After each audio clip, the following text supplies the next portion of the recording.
Hey, how's it going? Um, it's the next morning after ICW, No Holds Barred number 9. Um, I has had a crazy weekend. It is in the morning. I am eating my free hotel breakfast, so don't judge me. My hair looks like this. I've been compiling pictures and clips, not only that I recorded, but getting the notable stuff online as well. I'm just going to burn through both of these things. This is more about general impressions more than a show recap or rating and any of that kind of shit. So No Holds Barred was in the Orlando Soundbar in Orlando, Florida. Justin, the guy who was running that shebang, um, I like the cut of his jib. He was walking around. Keep in mind, No Peace Underground. They've got a stage and they've got a floor and they got a rail to separate people from what's going on, but it's right there. Um, there were notables in the house. I decided not to call them out by name. I don't want anyone to get in trouble, that kind of shit. But there were notables there, which I thought was really cool. There were a good amount of people there. I wouldn't put a number on it. I will just say that it's not the biggest space, and there were people packed in watching this. Um, Matches were violent.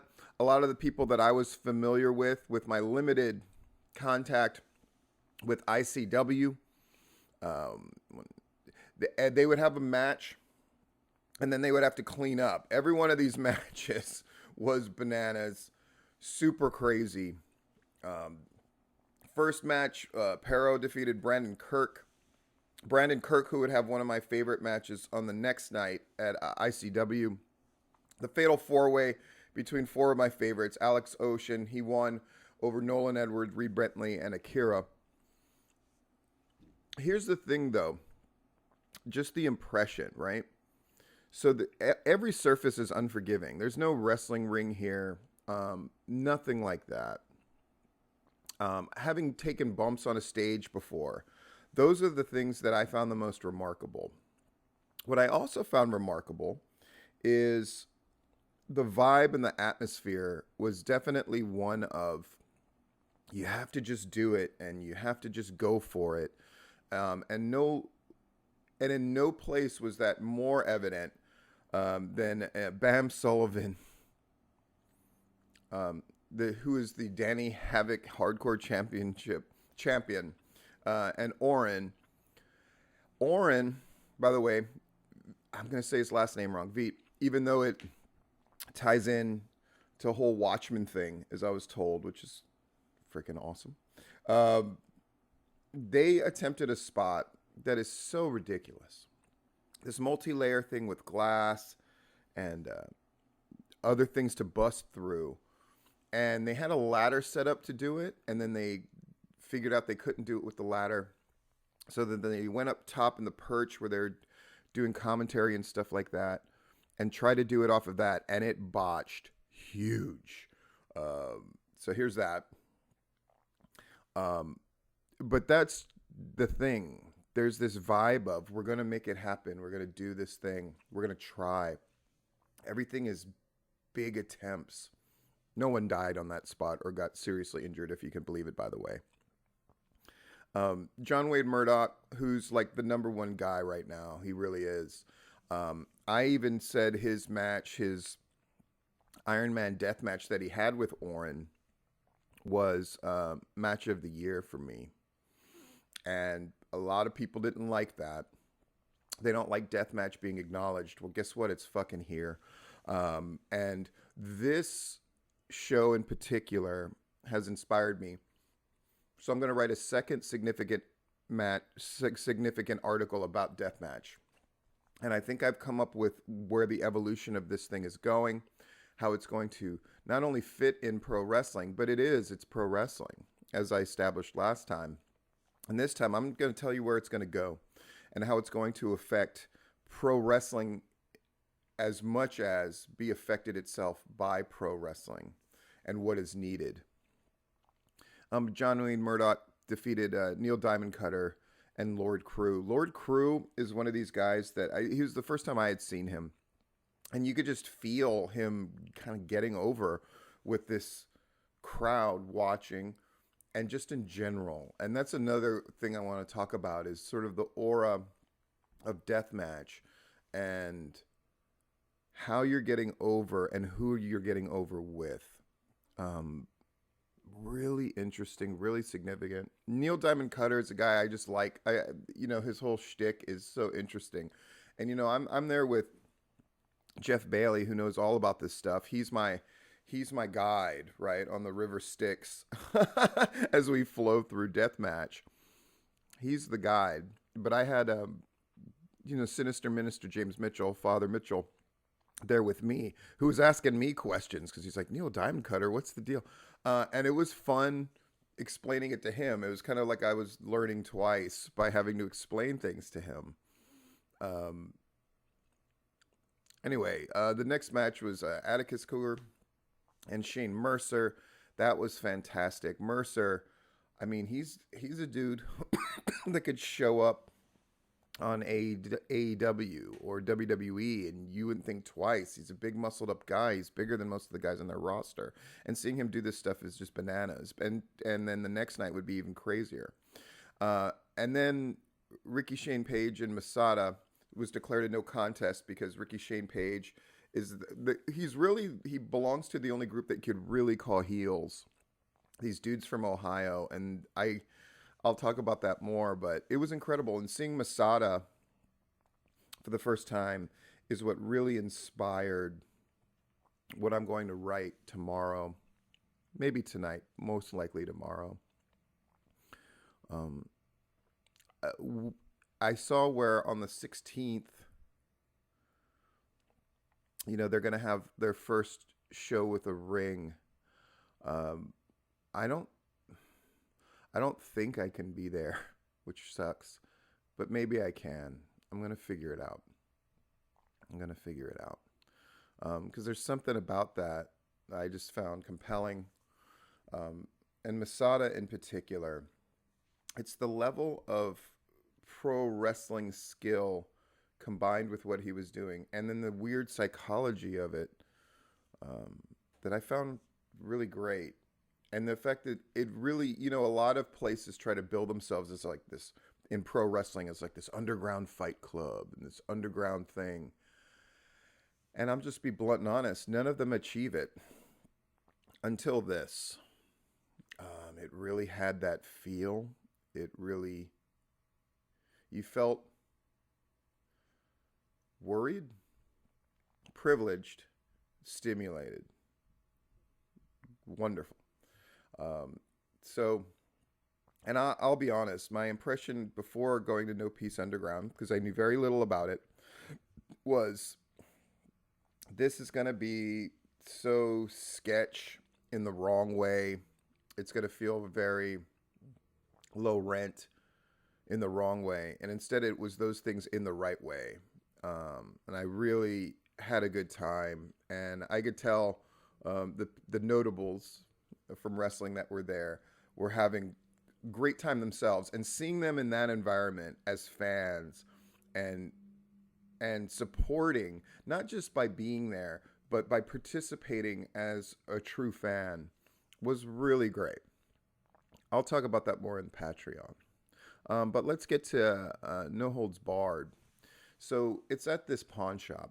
And last time they had a crowd of, I would have estimated about 170. And this time it was I'll give them 250 with more chairs, which means they were selling more high ticket. And it was packed. They sold out of food. When I went by the stand where they were selling shirts and stuff, they were sold out of a lot of items. And every one of these matches felt fantastic. And really had their own unique takes. For a lot of these, I'm going to have clips sort of sprinkled into what I'm saying here. If there's any doubt that deathmatch is here to stay, at least for the immediate future, and succeed.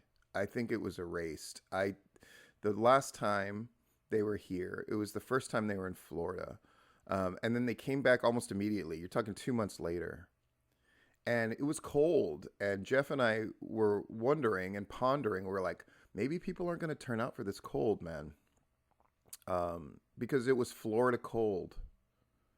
It was the first time I'd worn, a heavier jacket since I could remember in Florida. And I'm glad I did. But at the same time, it didn't stop anybody from coming out. It was packed. Tons of people. Masks worn, all that kind of good shit, of course. And they had to shuffle the card, but I think it all worked out for the best. So Neil Diamond Cutter, Satu Jin, who's a big, huge guy. Just take a look at this spot.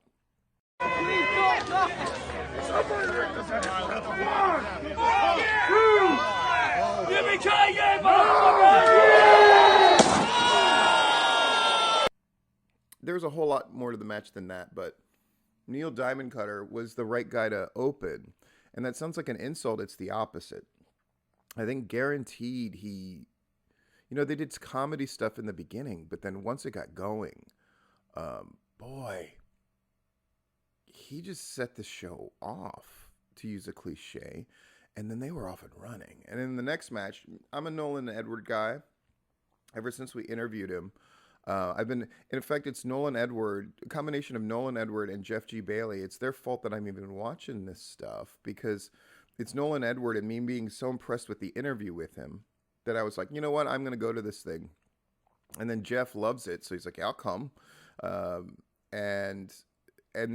He scored his first singles win. And look at this move. It's like double underhook. They hit this spot perfectly on top of the glass to make everything blow up. It was so beautifully executed.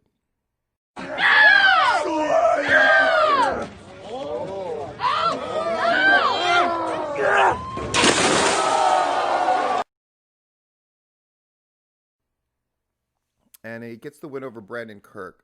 This was one of my favorite matches overall, and this was the second match on this card. And Brandon Kirk, of course, had a great outing the night before, as did Nolan Edwards.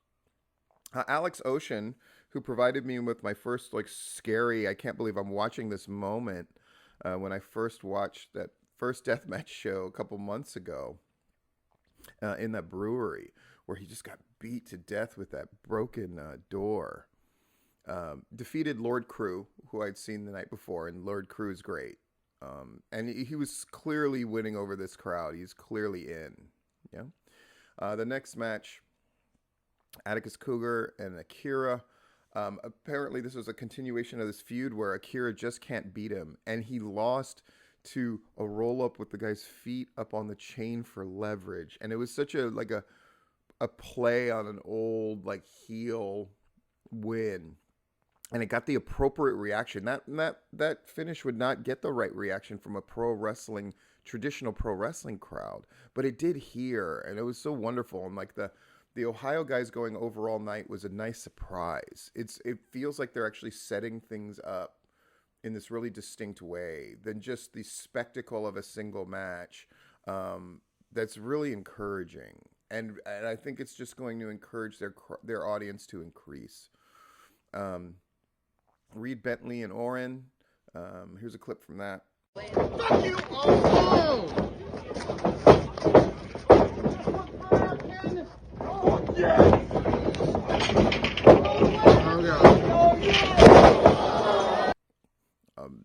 It's really great. Ricky Shane Page defeating Schlack was a shock. And the way that he did it, where he kind of stole this win, was fantastic. And then your main event, John Wayne Murdoch, of course, and Shane Mercer, the muscled-up guy from before, really just went out of their way. And there's two spots here. There's the fire thing. Oh my God. There we go. Like that cell phone selling us. Oh shit. Oh shit. What a fucking hit it, guys. Fucking hit him with it again.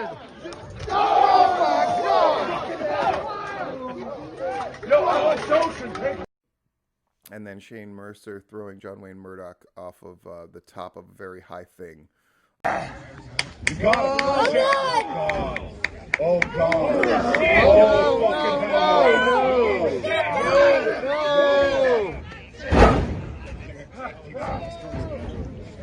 Oh, shit. Oh, shit.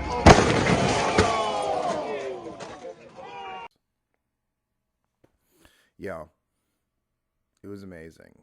But my favorite spot of the night and my hidden MVP is Brandon Kirk has a wife, and on the first night at No Peace Underground, she got power bombed on top of him, picked up, and then tossed out into the crowd where she landed on that concrete floor unprotected. And I really wanted to highlight her because it was fucking amazing. And on the second night, Nolan ducked out of the way as Brandon threw a bunch of light tubes, and this happened.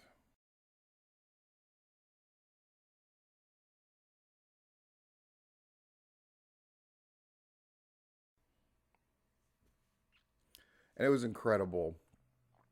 And in a year where, in the Georgia scene, we're really having to debate about who is like the female personality of the year, because it feels like nothing significant happened with the women within the state of Georgia. And it's just me being honest.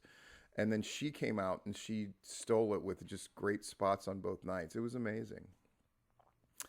In any case, I'm going to go ahead and end this here, add a bunch of the clips.